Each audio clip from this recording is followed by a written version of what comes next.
In a previous review, I was super impressed with iFi Audio's Zen DAC, and whilst it was able to drive all of my headphones with ease, it is true that the Zen DAC is much lower powered than the average dedicated headphone amp. Now this is where the Zen Can fits in, designed to stack with the Zen DAC or any other standalone DAC. The Zen Can is able to provide much more power. So it's time to find out if the Zen can impress like the Zen DAC can. So if the Zen DAC can impress, let's find out if the Zen can. Let's just get into it. Hey guys, this is Noel and this is Wheezy Tech, and each week I take a look at a thing and let you know what I think, so if you're into that kind of stuff, then make sure you subscribe. Hitting that notification bell also helps out too. In the interest of full disclosure, the Zen Can was sent to me on loan by iFi Audio, and I will have to return this when I'm done with the review. As always, whether I pay for something myself or I get sent a review sample, I'm always going to give you my honest take. Also, as usual, there will be timestamps in the description if you want to skip around to any specific section. So with all that said, let's get straight on with the review. The Zen Can follows the same design language as the Zen DAC. iFi seems to have put a bit of time into the aesthetics of the Zen product family. This is not your generic black box, but instead a stylish mix of brushed aluminium and this flat grey texture on a solid feeling all-metal chassis with this unique shape. Included with the Zen Can is an RCA to RCA cable, as well as an iFi iPower power supply. This one provides 5V DC at 2.5 amps. Also, just like the Zen DAC, you're getting that cute little 3.5mm to 1/4 inch adapter. Looking at the front panel, and just like the Zen DAC, right in the middle we have the volume control, and this is a metal knob that has a nice smooth feel that has just the right amount of resistance. Over to the left, and first up we're looking at the power button. You need to hold this one for about a second to turn on the amplifier. The next one over is the input selector switch, which cycles through the 3 different inputs, but I'll go into more about those when we look at the back. The next button is the gain selector switch. The Zen Can has 4 different modes available in 0dB, 6dB, 12 and 18dB increments. Now, to say that the Zen Can has plenty of power in 0dB mode should tell you that this amp has more than enough power available, except perhaps for the most exotic power-hungry headphones, none of which I personally own anyway. To the right of the volume control, we have 2 different headphone outputs. Firstly, there is the 6.35mm single-ended output, as well as a 4.4mm Pentacon connection for your balanced output. Just as with the Zen DAC, balanced is a rare find on an amplifier of this price, especially one featuring a Class A discrete circuit design, such as the Zen Can. Finally, the button on the far right is a selector for a couple of different audio processing options that many, like myself, might be initially skeptical of. This button allows you to select a combination of 2 different features, allowing either option on individually, or both off, or both on, and the first of those options is the X bass option, which, as the name suggests, is a bass boost feature. Now, just like on the Zen DAC, this is a surprisingly useful feature, allowing a quick way to add a low-end boost that comes in very useful for those bass-light open-backed headphones. Now, I'll talk a little bit more about the bass boost in the sound section. The second option available from this button is the 3D button, and the mind initially jumps to the conclusion that this is some kind of virtual surround feature. For those with experience of such features on other devices, you may be quite skeptical, and you probably know that those features rarely ever work well. On other devices, virtual surround often means some heavy EQ and the addition of a significant amount of reverb that tends to ruin any sense of imaging and provides something more disorientating than spatial. However, the Zen Can's 3D mode seems far more subtle than this. The most obvious noticeable effect of this button is a slight increase in soundstage width and depth. I suspect that this is another sort of EQ feature similar to the X bass feature, and perhaps provides a little tweak to the upper mid and treble frequencies to give a sense of staging. iFi say that this feature is achieved using entirely analog circuitry and there are no DSP effects in effect. It is an interesting addition, albeit one that I found myself leaving off more often than not, even when gaming or watching movies. I'd say this is something that's going to be a take it or leave it kind of thing. You're either going to love it or you're not going to use it. But it is cool to see iFi trying something different versus the competition. Over on the rear panel on the device and on the left we have the input selection. There are 3 inputs that are selectable with the switch on the front. Input 1 being stereo RCA inputs, input 2 being a 3.5mm single-ended input, and the third being a 4.4mm Pentacon for a balanced input. So if you have the Zen DAC, that means you can connect it to the Zen Can using a 4.4mm Pentacon cable and run it fully balanced. Over on the right hand side there's another 4.4mm Pentacon connection, and this one provides a balanced line output.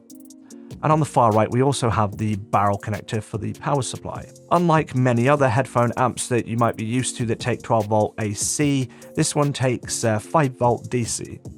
Now, side note, don't get your power supplies mixed up. I recently blew up my Topping E30 DAC by accidentally plugging in a 12 volt AC power supply, loud pop, and a nasty acrid smell that took days to clear from my room. And I'm down about the £110 that it cost me to buy the Topping E30. Back to the Zen Can then. I'm not going to list off the full spec sheet. In fact, I'll link that below, but I'll mention just a few little key points, particularly the power output, which is up to 1.6 watts at 32 ohms for single-ended output, and up to 1.8 watts at 64 ohms for the balanced output. For comparison, this is actually a fair amount more than the Zen DAC, which outputs up to 230 milliwatts at 32 ohms single-ended and 330 milliwatts in balanced. The Zen Can sits somewhere between the JDS Atom, which has a max output of 1 watt at 32 ohms, and the Schiit Magni, which has a max output of 2.4 watts at 32 ohms. I think this is mostly academic for most people, as the Atom has plenty of power for most headphones, so the Zen Can will have more than enough. Those with the more exotic, hard-to-drive headphones, you probably know who you are and you know what you need already. For everyone else, I'd say that if you have to ask, then I'm sure you'll probably be fine with the Zen DAC or the Zen Can. Finally, before moving on to the sound section, let's just mention the price, which as I write this is going for a very reasonable £150 to £170 UK, or about 170 US. I'll talk a little bit more about value in my conclusion. Right, let's move on to how the Zen Can sounds, and I'm going to say pretty much what I did about the Zen DAC. I think that it sounds great, it has plenty of power to drive all of my headphones, way more than enough if anything. It has a good, clear and transparent sound without any unwanted coloration. It's basically exactly what it should be. And that should be all you really need to know. But for the nerds, I'm going to go into a bit more detail in this next section. So for my testing then, I put the Zen Can through my volume matched blind testing using a switcher box. Testing was done with a variety of genres with a particular focus on classic rock, because it's a great excuse to listen to Sultans of Swing on repeat. Headphones used for testing included, but not limited to, the HiFiMan HE400i 2020, which I'm currently reviewing, that should be up next week, the HiFiMan Ananda, and the Beyerdynamic DT880 Edition 600 ohm. For this testing, I ran both the Zen DAC and the Zen Can through the switcher. Both were volume matched. Both were used on low gain. The DAC in use is the Zen DAC in both instances, and that was done by routing the line out from the Zen DAC into the Zen Can. So what are my thoughts? Well, for the most part, I cannot hear any significant differences between these two amps during normal listening. Using both the HE400i and the Ananda, I'm not hearing any significant difference. The Ananda is super easy to drive. An amplifier like this is way overkill for such headphones. Now bear in mind that I'm comparing an amplifier with an output measured in milliwatts versus an amplifier with an output measured in watts. The Ananda requires what? A couple of hundred milliwatts, if even that much? The picture on the screen is of the volume dials of the Can and the DAC and where they are relative to each other when the output has been volume matched. Now switching over to the Beyerdynamic DT880 600 ohm, which is a rather power hungry headphone, I do have to switch the Zen DAC to the high gain power match setting. The Zen Can, however, remains on low gain. Now on screen are the positions of the volume dials with the outputs volume matched again.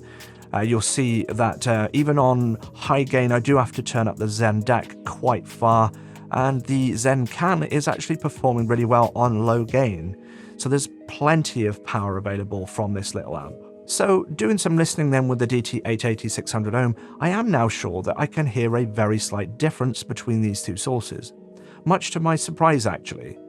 It's hard to put my finger on what exactly it is, but I was able to point to the Zen-Can as sounding slightly better to my ears. Now to try and put this into words, I think some would say there's an improvement in microdynamics, which might be an ill-defined term, but I'd say I definitely heard a slight improvement to detail with the Zen-Can, with the DAC sounding slightly compressed.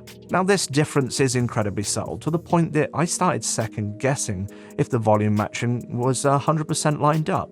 And I am totally certain that I would never notice this difference in normal operation.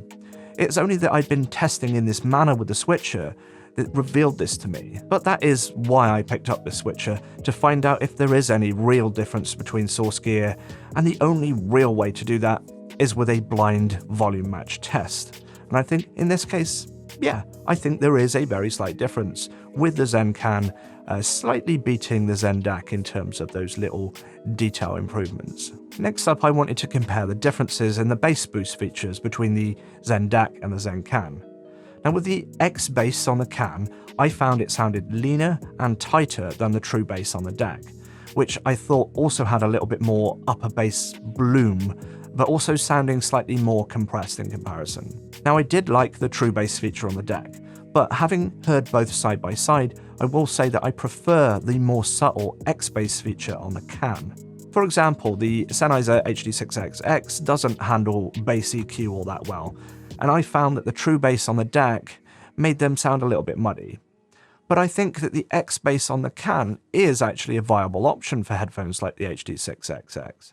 I've been using the Zen-Can a lot with the iForeman HE400i 2020, and I've been using the X bass feature most of the time. This is not a brute force bass boost as seen on other less elegant hi-fi designs, but seems more precisely designed to correct for the loss of low bass on many open-backed headphones, without adding any kind of upper bass bloat or muddiness. Now that's obviously going to be headphone dependent of course, but I found it works really well. So there we have it. On the whole, I don't think that there is that much difference between the Zen-Can and the Zen DAC, at least in terms of normal listening with most headphones. But with the DT880, which is getting the Zen DAC close to its maximum potential, I did notice the differences start to open up. I suppose that is to be expected. And it's also further proof that you don't need a nuclear power station to run the 880 600 ohm. If the Zen DAC can do it running off of bus power with a max power output in milliwatts, there's no need to fret too much about how much power they need. With that said, if I was using the DT880 as my main headphones, I would probably opt for the Zen-Can rather than the DAC just as a standalone. So let's bring it on over to my conclusion, and one of the comments on the Zen DAC video said that £130 wasn't exactly cheap. And yeah, I'd have to agree, £130 isn't a small amount of money, and there are many cheaper options out there. But when you consider that the Zen DAC is a well-designed, balanced DAC amp combo, and what you could get from the competition at this price point, it is definitely priced very competitively versus the competition. In a world where many enthusiasts are prepared to pay many thousands of dollars on their hi-fi gear, and there are many companies prepared to part you with your hard-earned cash, it is good to see a hi-fi company provide some good quality equipment for a good price. But the Zen-Can follows this same philosophy. Yeah, it's more expensive than the DAC, but again, I think it's priced just right. I don't think that I've ever seen another amp in this price range with a Class A discrete circuit design. And we can debate how useful balanced is for a headphone amp, but that's a whole other video. But I will say that you don't find balanced outputs on many, if any, other devices at this price point either. The Zen-Can follows the philosophy of the DAC to the next level. If you need some serious power, the Zen-Can has it in spades, to the point that I never got it out of low gain. I am very happy to recommend the Zen-Can.